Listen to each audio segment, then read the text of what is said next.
สั่งได้มันสั่งได้บอกไหนวันนี้หนีเมียมาได้เมื่อกี้เราว่าบ่ได้ย่านเมียนี่บ่ได้ย่านเมียน่ะทำเมียทำเมียมันบอกบ่ได้หนีแม่มาติบ่ได้หนีพ่อมาได้หนีเลยสิ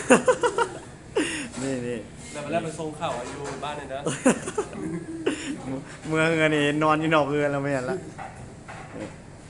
เราว่ามาจัดไฟให้บ่แม่นหยังไดย่านน้ำนี่ครอบตาดำพิเศษหน่อยนึงมีประโยชน์ข่าวสารมีเข้ามาเราเอาอย่างอื่นหุ่นเนี่ยนี่เอามาตัวนี้แม่มีเย็ดและข้างกลางนี่ก็จะเป็นเมนูไก่ถังนี่นั่นเองเนาะหรือว่าต้มอยู่หรือว่าต้มไก่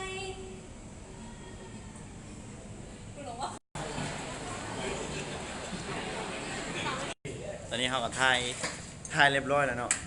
แต่แบบจบแบบจักยังไงบุธรรมดาเขาก็ตบมือเย้ปิดกล้องอันนี้เขาปิดกล้อง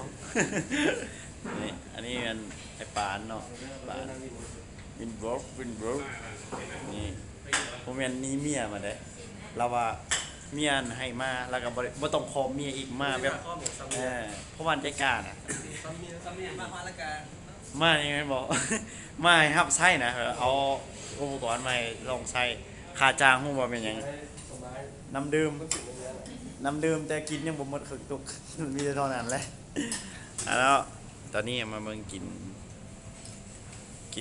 ชิ้นงัวต้มเขาเอิ้นกรูข้างจักเอิ้นอีหยังแก้วมันนั่นน่ะคนนี้เจนะผมเด็กก็ได้เป็นปีวิดีโอยาวดิ